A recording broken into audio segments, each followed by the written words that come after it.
Assalamualaikum warahmatullahi wabarakatuh, teman-teman semua. Hari ini bertemu lagi dengan pelajaran kimia.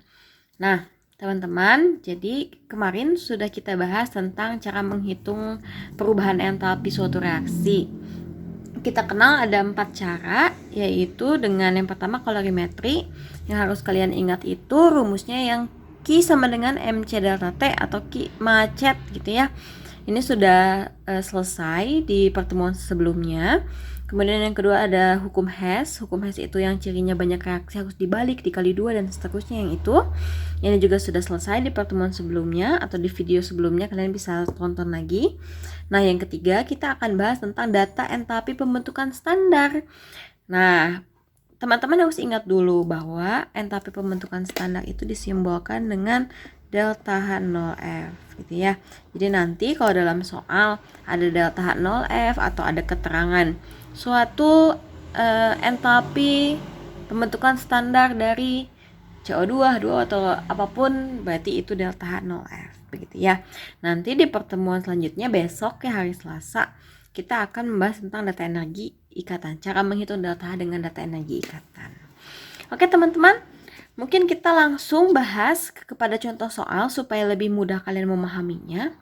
Jadi misalnya ketika kalian bertemu dengan suatu soalnya itu seperti ini bunyinya. Diketahui data entalpi pembentukan standar. Nah, itu kan ada tuh ya, kata kuncinya ada tulisan entalpi pembentukan standar. Oh, berarti ini jadi ciri atau ini jadi petunjuk untuk kita supaya kita tahu, oh ini tuh kan data 0F yang tadi kita bicarakan. Nah, data entalpi pembentukan standarnya itu untuk C3H8 sekian, CO2 sekian, H2O sekian gitu ya. Nah, yang ditanyakan adalah harga delta H reaksi dari reaksi seperti ini itu berapa, seperti itu ya. Oke, yang pertama pasti yang harus kalian lakukan adalah tulis dulu apa yang diketahui supaya kalian gak bingung untuk menjawabnya. Kemarin sudah Ibu jelaskan bahwa ciri-ciri yang diketahui itu adalah ada angka-angkanya gitu ya. Misalnya kalau di sini kan nih, berarti itu bisa kita masukkan ke dalam hal yang diketahui. Oke. 104 kJ per mol ini tuh apanya sih? Oh, ini tuh kan entalpi pembentukan standar. Jadi kita tulislah di sini. Tulis ya yang diketahuinya, berarti delta H0F atau perubahan entalpi pembentukan standar untuk ini C3H8, atau kalau kalian belum belajar, kalau kalian sudah belajar hidrokarbon, ini tuh namanya propan.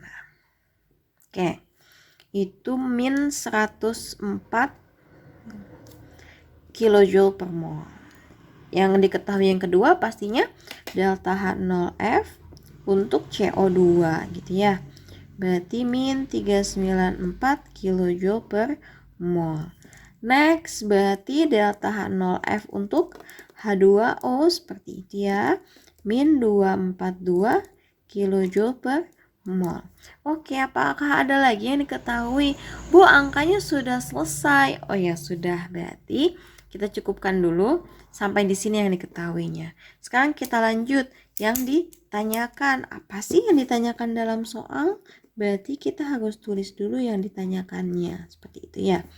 Nah, harga delta H reaksi. Oh, berarti ini nih yang ditanyakan, delta H reaksi.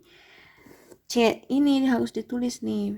Berarti tulis di sini delta H reaksi C3H8 gas ditambah 5 oksigen gas menghasilkan 5 karbon dioksida yang berfasa gas dan 4 uap air berfasa gas. Berapa gitu kan ya. Oke, setelah itu lanjut kita jawab. Bagaimana Bu caranya untuk menjawab atau menyelesaikan soal ini? Nah, cara menjawabnya untuk delta H, untuk perubahan entalpi reaksi, yang menggunakan data entalpi pembentukan standar, rumusnya harus kalian ingat-ingat ya. Rumusnya itu produk delta H. Produk delta HF. Sigma delta HF produk dikurangi sigma delta H 0F per reaksi. Apa Bu maksudnya?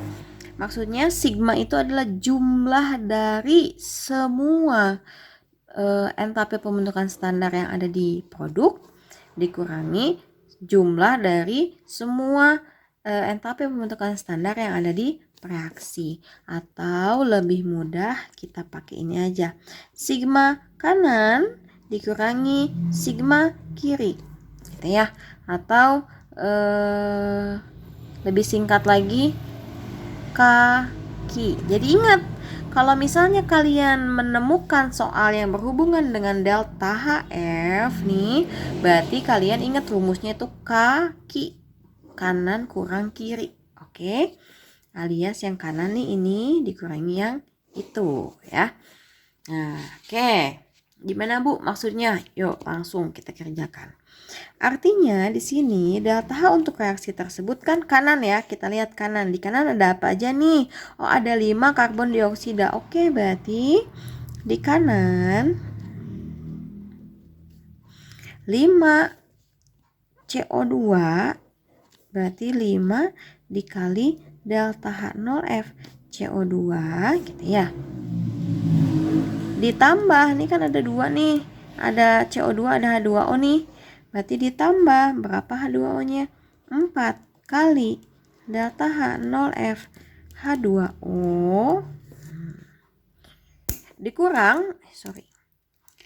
dikurang kanan kan udah habis tuh CO2 sama H2O aja. Yang kiri sekarang, yang kiri itu ada C3H8 sama O2. Berarti tinggal dikurang C3H8-nya ada berapa jumlahnya? Ada 1. Ya wes, tulis aja 1 kali delta H0F C3H8.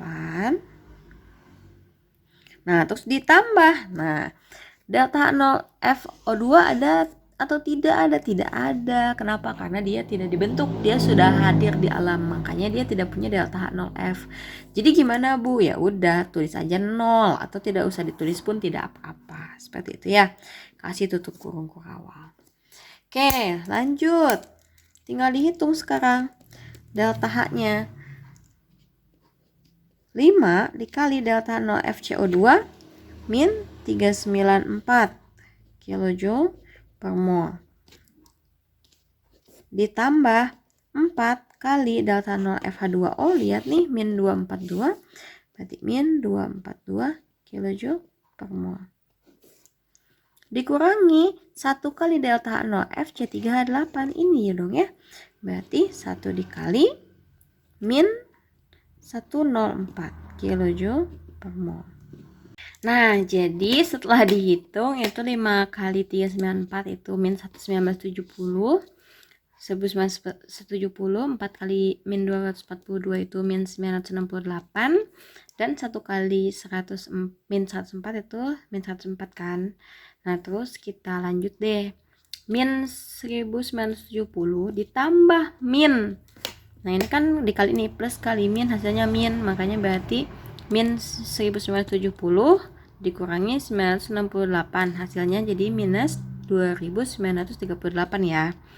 Nah, terus juga yang ini kita lihat minus kali minus kan hasilnya apa? Jadi plus, makanya Ibu di sini tandanya jadi plus.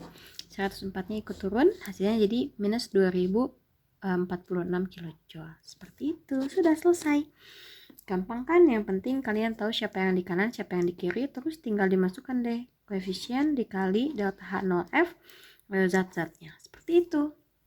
Semoga paham. Setelah ini silakan kalian kerjakan tugas yang ada di WPCC-nya. Terima kasih.